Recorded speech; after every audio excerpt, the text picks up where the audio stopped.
그곳에서 주를 예배하리라.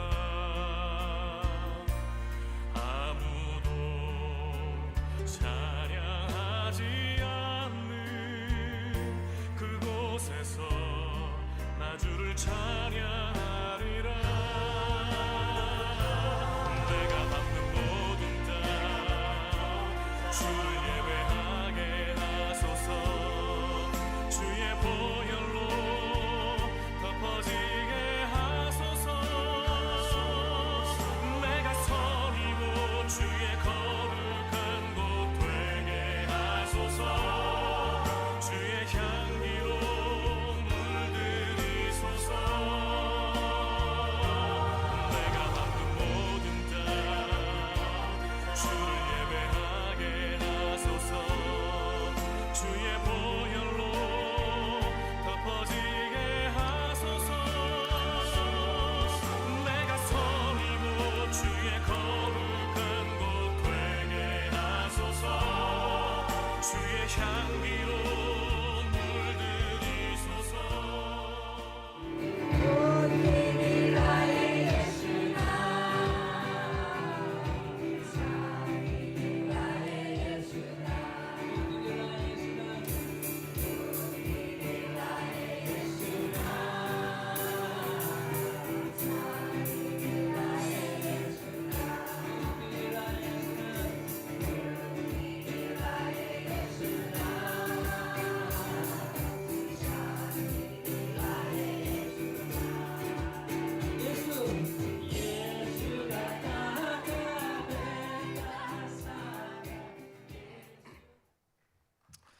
반갑습니다. 저 이렇게 불러주시고 함께 피지에 대해서, 이 남태평양 한쪽 구석에 있는 아주 작은 섬나라이기 때문에 대부분 다 피지가 나라인지도 잘 모르시는데, 제가 이렇게 나와서 여러분들과 함께 피지도 나라입니다, 피지에도 여러분들이 많이 있습니다 라는 얘기를 할 수 있도록 기회를 주셔서 감사합니다. 짧은 시간이지만 제가 잠깐만 저희 선교에 대해서 나누겠습니다. 피지에는 죄송합니다. 식인종들이 사는 나라입니다. 식인종들이 100년 전까지 사람 잡아먹던 사람들이 살던 곳인데, 이 피지 사람들 말고 나중에 영국 사람들이 피지에 들어가서 식민지를 하면서 이 사람들이 너무 게으르고 뭐 거기서 수익을 낼 수 있는 게 없으니까 인도 사람들을 데려다가 사탕수수를 재배했습니다. 그래서 인도 사람들, 노예들, 그러니까 하층민들을 데려다가 일을 시켰는데 이 사람들이 다시 돌아가지를 않았어요. 왜냐하면 자기 나라로 돌아가면 자기가 노예가 되니까. 그래서 피지에 정착한 사람들이 한 100년 만에 이 나라에서 정착민으로 살아가면서 인구 90만 중에 절반의 사람들이 인도인이 살고 있습니다. 남태평양에 인도인이 좀 잘 안 어울리는데요, 이 인도인들을 대상으로 저희들이, 인도인 대부분은 힌두교를 믿고 있는 사람들입니다. 제가 처음 피지 갔을 때는 사실은 제가 선교사로 하나님께 헌신을 하고 영어를 못해서 피지에 있는 전 세계에 있는 선교사님들 한인교회에다 제가 연락을 드렸는데, 제일 먼저 온 데를 가겠다 했더니 피지에서 제일 먼저 연락이 왔어요. 그래서 한인교회를 가서 사역을 했는데, 알고 보니 피지의 인구 절반이 인도인이라는 사실을 알게 돼서 저기서 제가 선교를, 그럼 하나님이 나를 부르셨구나 생각하고 거기서 선교를 시작해서 지금까지 하고 있습니다.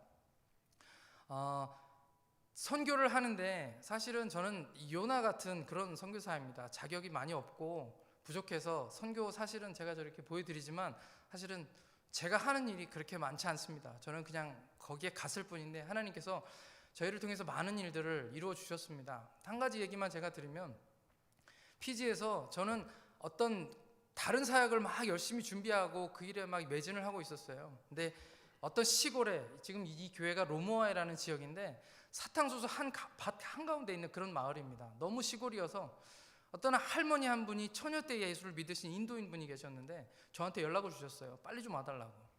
그래서 제가 사실은 좀 멀리 있고 저희 집에서 40분이나 떨어져 있고 그래서 좀 망설이고 가겠다 하면서 많이 가지를 못했습니다. 그랬는데 그렇게 미루다가 한 번을 가서 기도해드리고 돌아왔는데 전화가 또 온 거예요. 빨리 좀 와달라고. 그래서 저희 현지인 목사님과 함께 그곳에 가서 보니까 인도인들은 모이는 것이 굉장히 어렵습니다. 근데 그날 저녁에 보니까 20여 명이 모여 있는 거예요. 인도 사람들이요. 그래서 인도 사람들이 왜 이렇게 많이 모여 있나 싶어서 거기를 가서 사람들에게 물어봤더니 아들이 출근을 했다가 퇴근을 했는데 안 돌아온 지가 벌써 3일이 되는 것입니다. 피지는 한국 같지 않아서 전부 다 숲이고 산이고 이러기 때문에 사람이 없어지면 찾기가 어렵습니다. 그래서 부모들이 너무 걱정하니까 동네 사람들 다 모아놓고 저를 부른 거죠. 근데 사실 제가 기도를 그렇게 해서 금방 그 친구가 돌아올 거라고 그런 믿음이 저에게 그렇게 많지 않았습니다. 근데 어쨌든 제가 그 사람들을 위해서 기도를 해줬죠. 그랬는데 기도하고 30분 후에 그 아이가 연락이 왔습니다. 사실은 별일은 아니었습니다. 그 아이가 퇴근하고 친구들하고 술을 마셨는데 술 먹다가 친구들 중에 하나가 그 술에다 약을 탄 거예요. 그 마약이 있습니다, 피지는. 그랬는데 한국 아이들과 똑같이 이 친구도 깨어나서 이틀 만에 깨어나서 이제 엄마 아빠가 무서워서 전화를 못 한 거죠. 그러고 있다가 하필이면 제가 기도하고 30분 후에 전화를 걸었습니다. 하나님이 하시는 일이 참 놀라우신 것 같습니다. 그때 모였던 그 20여 명의 사람들이, 이 사람들은 기독교를 전혀 모르는 사람들이었고 대부분 무당신앙이나 또는 힌두교를 믿고 있는 신비주의적인 사람들입니다. 근데 이 사람들이 생각할 때 한국에서 왔다니 얼굴이 하얀 사람, 제가 사실은 피지에서 굉장히 하얀 사람이 촉하거든요. 나머지는 다 까맣기 때문에. 그래서 이 하얀 사람이 와서 기도를 했는데 이렇게 이 사람이 돌아왔잖아요. 그러니까 이 사람 용하구나, 그리고 이 소문이 난 겁니다. 그냥 그 사람들이 알고 있는 무당 중에 하나로 저를 생각한 거죠. 좀 센 무당. 그래서 그 후로 소문이 나가지고 이제 인도인들이 그 로모아인의 그 사람 집으로 모이기 시작했는데, 그때 거기서 저희들이 성경 공부를 시작했습니다. 성경 공부를 지난 6년 동안 쉬지 않고, 우리 교회처럼 양육자들이 이렇게 나와서 성경 공부하는 모습이 참 보기 좋은데, 저희 교회도 매주 빠지지 않고 이 인도인들과 함께 성경 공부를 했습니다. 인도인 선교는 그 인도인들은 기본적으로 한 8명씩 신을 믿습니다. 8개의 신을 가지고 있습니다. 그래서 예수를 믿으라고 전도를 하면 전도가 잘 됩니다. 왜냐하면 하나 더 하는 거거든요. 제가 인도에 갔을 때 그 간디 사원에 갔는데, 간디가 평소에 믿던 신들이 쫙 진열이 되어 있더라고요. 그 마지막에 예수님이 계셨습니다. 그래서 이 사람들에게 단기로 그냥 전도하는 것은 그렇게 큰 의미가 없습니다. 인도인 선교는 더하는 선교가 아니라 빼는 선교입니다. 말씀으로 계속 양육하고 가르쳐서 이분들이 믿고 있는 신들을 하나하나씩 빼는 것, 그리고 하나님만 믿게 만드는 것이 바로 저희들 인도의 선교 전략입니다. 그래서 인도 선교는 길게 하는 선교입니다. 제가 우리 교회에 대해서 자랑을 많이 하고 선교 보니까 선교 제가 어떻게 하고 있는지 알려드리는 거잖아요. 저희 교회는 처음에는 예배 끝나고 나면 줄을 이렇게 섰습니다. 왜냐하면 제가 용하다고 소문이 나가지고 이 사람들이 막 모여들었거든요.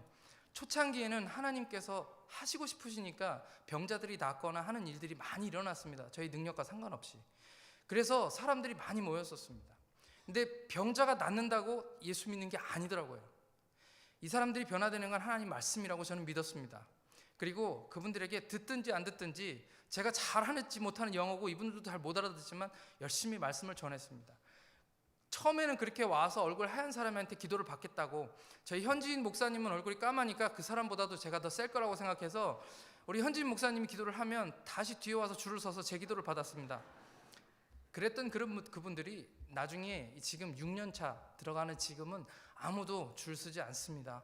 왜냐하면 능력이 하나님의 종이나 목사에게서 나오는 게 아니라 예수 그리스도의 이름이 있다라는 것을 그분들이 말씀을 통해서 알게 된 것이죠. 그리고 이제는 목사한테 기도를 받기도 하지만 본인들이 예수의 이름으로 기도하기 시작했습니다. 그리고 옆에 있는 우리 교인들끼리 예수의 이름으로 서로 손을 붙잡고 기도하기 시작했습니다. 저는 이것이 하나님의 능력이라고 믿습니다. 한 가지만 제가 말씀드리면, 저희 교회는 주일 성수하는 교회입니다. 제가 한국 와서 주일 성수하는 교회라고 말씀드리면 아무도 감동을 안 받으세요. 왜냐하면 다 주일 성수하시니까. 근데 저희 교회는, 인도인들은 아까도 말씀드렸듯이 여러 신을 믿습니다. 그리고 이 사람들에게서 이 우상 숭배하는 그런 신앙들이 사라지는 것이 너무 어렵습니다.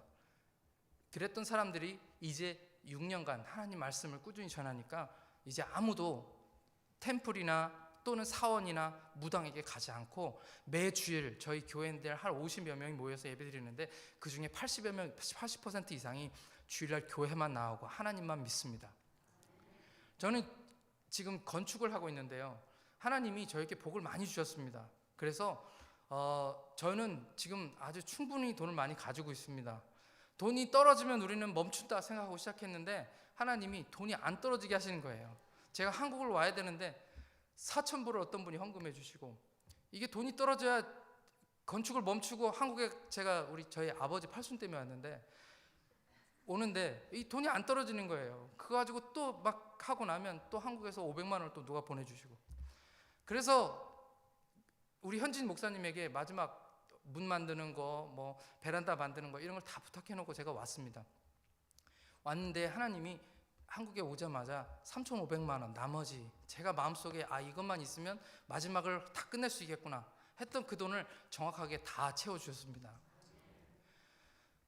내년에 저희는 안식년을 합니다. 두 번째 텀 안식년을 하게 되는데요, 안식년이라고 제가 한국에 오는 건 아닙니다. 근데 하나님이 기가 막히게 이제 이 교회를 현지인에게 완전히 이양하고 떠날 때가 되었구나 하는 걸 알려주셨습니다.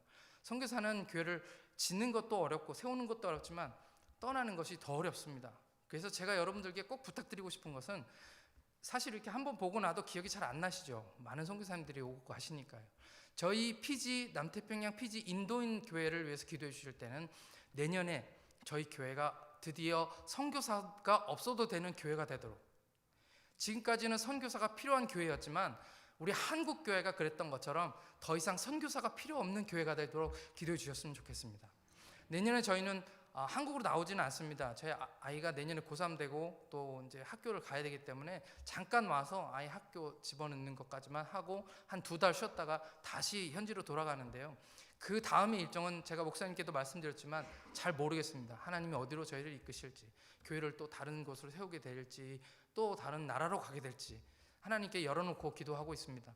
하지만 저희가 정말 기도 부탁드리고 싶은 것은, 이제 뭐 여러 가지 절차가 남아 있습니다. 1월 달부터 시작돼서 마지막 게스트하우스 짓고 우리 현지 목사님이 지내실 수 있는 사택까지 다 만들고 나면 저희 이제 모든 거 다 이양하고 명의 다 변경하고 저희 차까지 다 드리고 난 후에 저희는 그 교회에서 완전히 나와서 이제 측면에서 우리 선교사님, 우리 현지 목사님을 돕고 또 교회 교육을 돕고 하는 그런 사역으로 2차 사역으로 옮겨가게 됩니다.